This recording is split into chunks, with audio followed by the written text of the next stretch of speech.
The thought of having to uncover certain parts of yourself that we often hide or repress, uncomfortable experiences, traumas, and certain triggers, we believe some things are better left unsaid and unseen.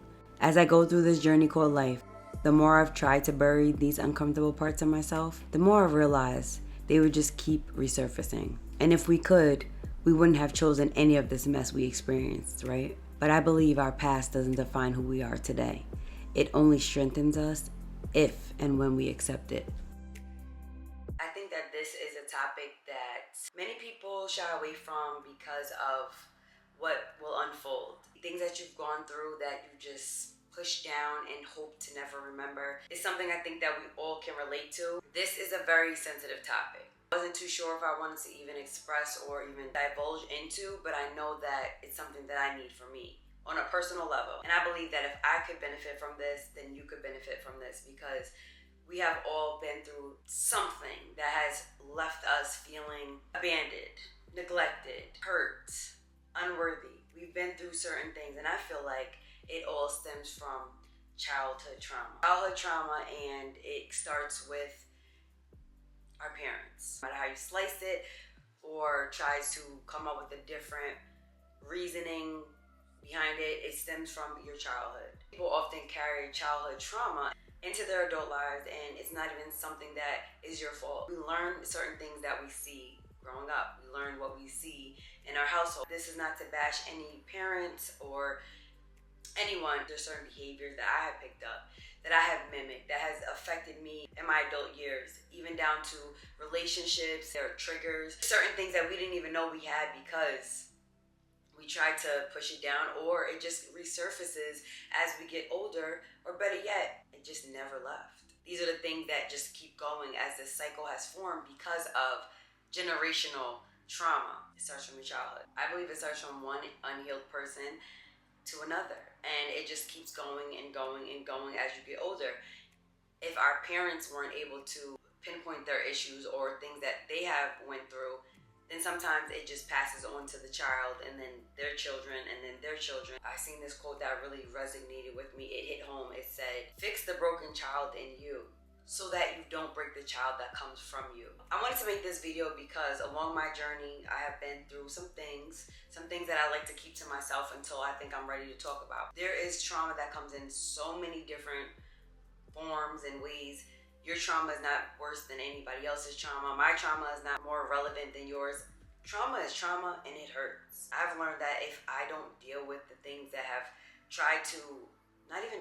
just things that have hurt me, things that I just couldn't erase out of my mind from my childhood, that it's still gonna be there. No matter how much I push it down, no matter how much I tell myself it doesn't hurt, there's gonna be things and there's gonna be situations.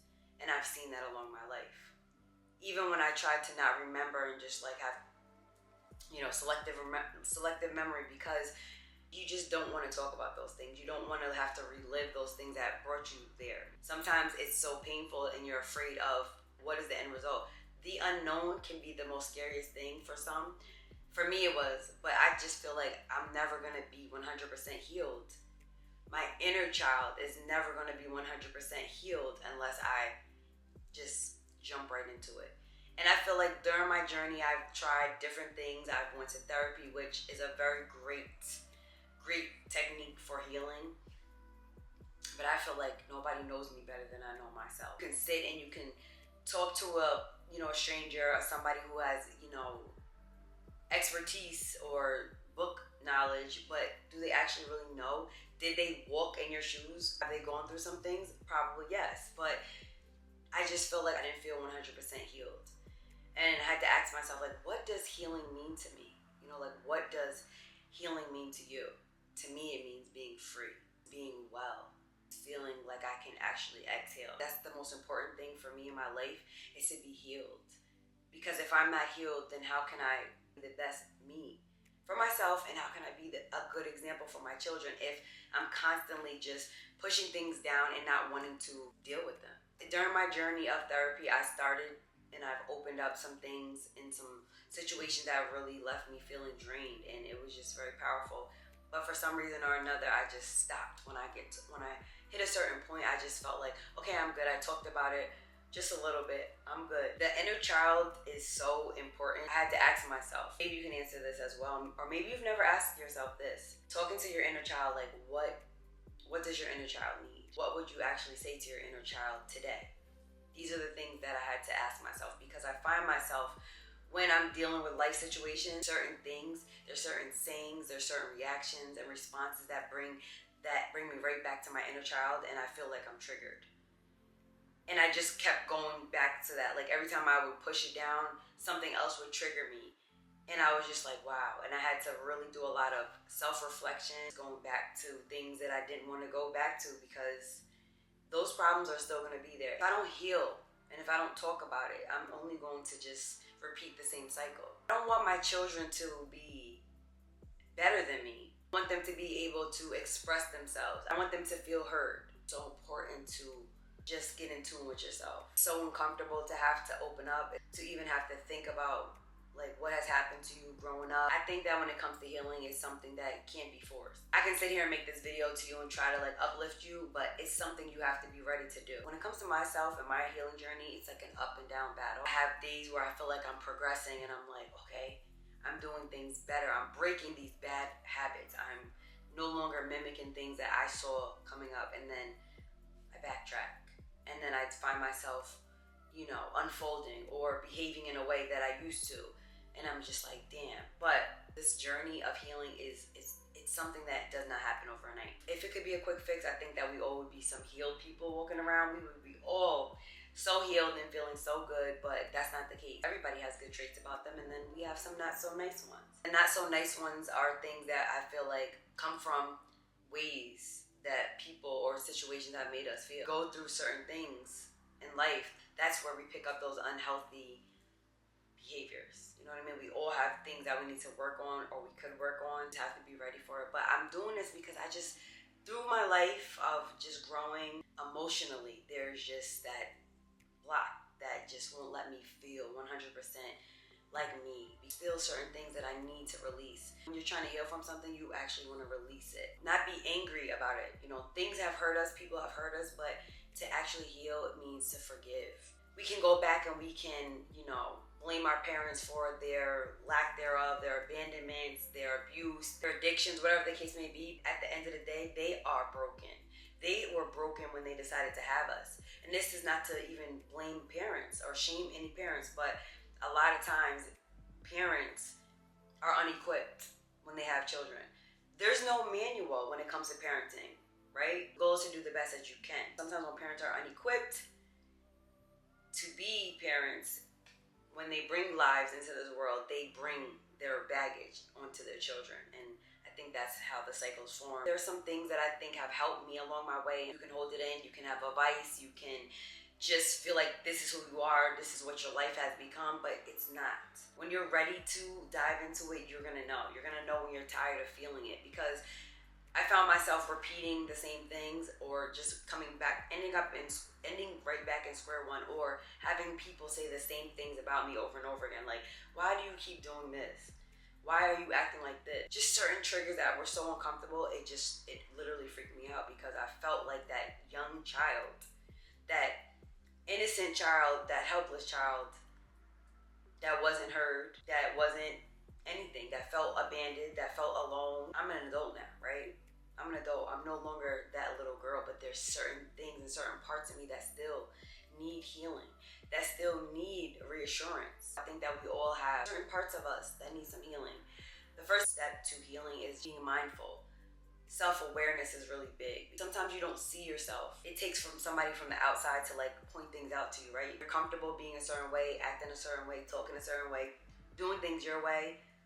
It's almost like this is who I am, accepted, or that's it. But eventually you're gonna see certain patterns and certain ways that you're acting. You're not gonna have good results, basically is what I'm saying, because you have to work on yourself. We can all run from our problems, and we can just keep going from one relation to another. We can make new friendships. We can keep making more children, but those problems are gonna be there. Hurt people.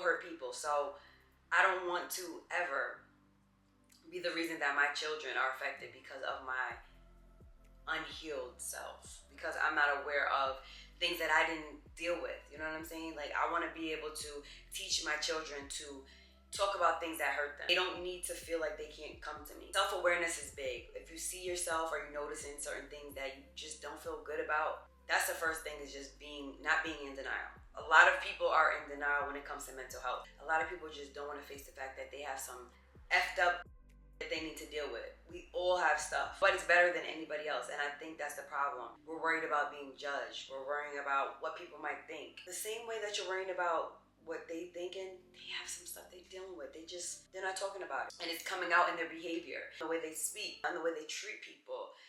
That's trauma. Trauma is trauma. There's no right or wrong way. If something has hurt you and left you scarred and wounded, that's trauma. If things keep resurfacing and repeating in your life, and it keeps triggering you by the way you act, that's trauma. Things from your past are coming up. They're constantly coming up in certain situations. That's trauma. My second tip would be, of course, try some type of therapy. Therapy is so good. Cognitive behavior is so good. There's therapy for PTSD. There's therapy for trauma in specific. Talking to somebody and being able to get it out is better than anything in the world. Being able to just unload, release all of that that's been sitting there for a long time, it's gonna feel lighter. Talking to somebody, seeing it from another person's point of view is really good. It's gonna feel uncomfortable. You may not like it. You may even want to walk up out of that session. There are certain things that we don't see that somebody else can see.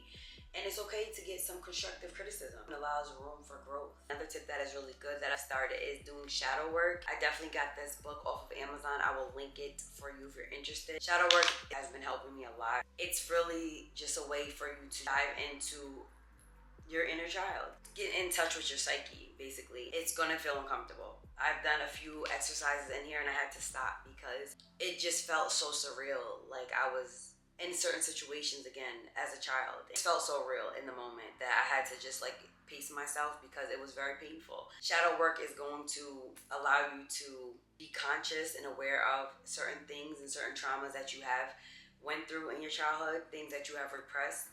Just gonna tap into things that feel crazy. But I believe that through healing and through, shadow work and getting in tune with your inner child, it's gonna really help you psychologically. When you're a child, you don't realize the behaviors that you will pick up. You don't know. Only go off of what you see. And I'm a mother, so I know my children are like sponges. There's certain things and certain behaviors that I see that my children have picked up about me, good ways and even some bad ways, but I see that they're always watching, right? So when we were those small children in whatever environment we were surrounded in, even if we didn't want to, even if those situations didn't feel so good, or we seen things that we shouldn't have seen, felt things that we shouldn't have felt, sometimes those things hold on to us. Here we are years later thinking that, I'm away from that situation.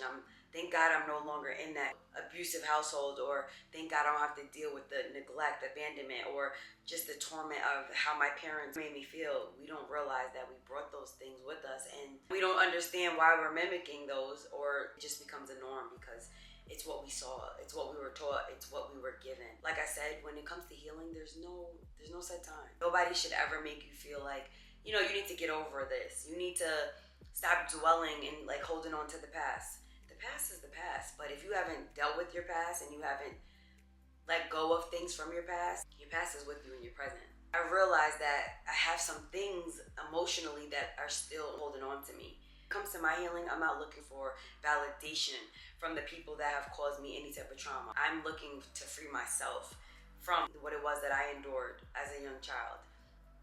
Even in your adolescent years, even in your adult years, trauma can come in your childhood, it can come when you're a teenager, it can come even in your adult years, depending on what situation you're in. It's up to us to learn how to release it, set ourselves free from any of the hurt, because it's only going to be heavy on us. There were so many times where I tried to just push past certain things, but there's reminders, right? When those triggers come, you didn't even expect yourself to feel that way. You didn't expect yourself to react that way, and it's just it's deeper than this. There's certain patterns that you start forming, and then it took for me to realize the aftermath. When I was triggered, how did I feel after? I asked myself, how do you feel right now? My body was tense. I'm crying. I just started to unfold, and I became angry. In certain situations, people would not understand, why are you getting so mad? It's not that serious. Now that I'm an adult, and now that I'm trying to heal my inner child, what are the things that I would like to say? Which brings me into my last tip. I think that it would be really dope, because I've tried it. Write a letter to yourself, but from your adult self to your inner child. What would you say to your inner child? What would you tell her? What would you tell him?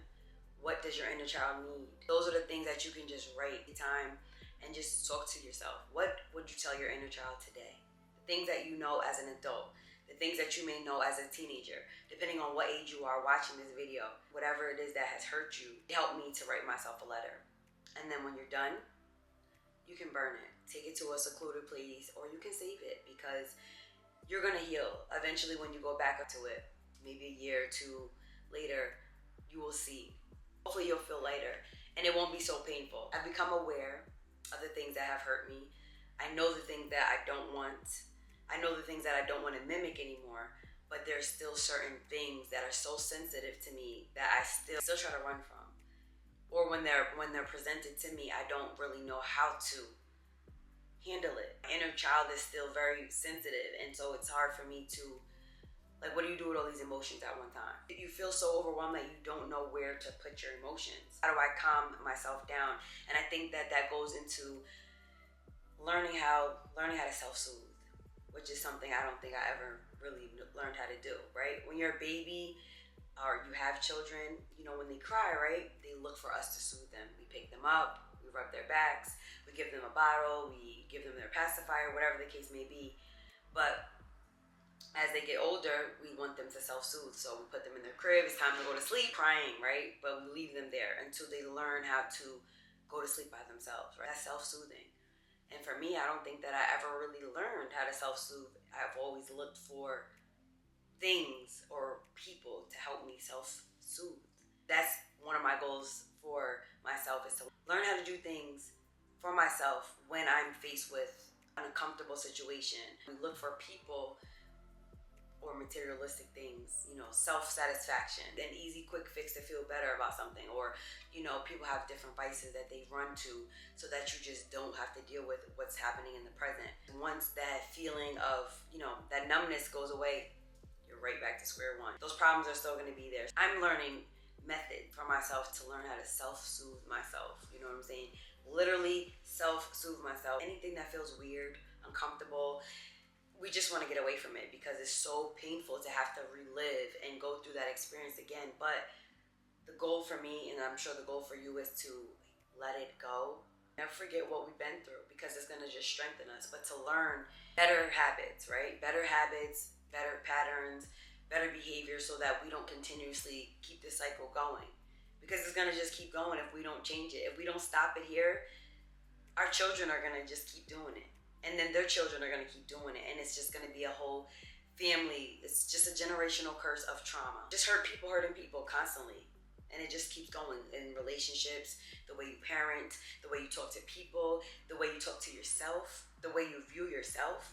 We don't realize that these traumas, the things that I've experienced as a young child, affected how I saw myself, how I viewed myself. It's so deep, and I just think that it's so important to just take time to love on yourself, take time to make yourself important, make yourself a priority. You are entitled to feel. You are entitled to let it out, talk about it, even if it hurts you. You don't have to keep it bottled up inside. I hope that this video has helped you, give you some insight. The first step is just realizing and saying, you know what, I have some work to do. And it's okay. I'm imperfect. I am not here to please anybody else but myself. And that is the biggest thing, is really self-reflecting and really saying, you know what, I'm going to put me first. And I'm going to unravel all of those pieces of me. Even the ones that don't feel good. Even the ones that don't look so pretty. So that I can find peace within myself and I can be free. Be kind to ourselves. Even if we weren't treated the best, even if we didn't get that growing up, it's our time now to be kind to ourselves, to learn ways to fulfill and pour back into anything that we lost from our younger years. It's gonna be a journey. It's gonna feel crazy, but the goal is to just keep going up, right? Not to digress, not to end up back where we were and stay there. Realize that we are not in our past. Even though you still have wounds and painful parts and sensitive parts about yourself, look where you are. You have overcame a lot. I'm still a work in progress, but I'm mindful And that's the most important thing you can do. Comment down below one nice thing about yourself. When you look at yourself and you think about yourself, comment down one nice thing about yourself in the comment section. I don't care what it is, just one nice thing that you would tell yourself today. I love you guys so much. I'll see you in my next upload. Simply Michelle.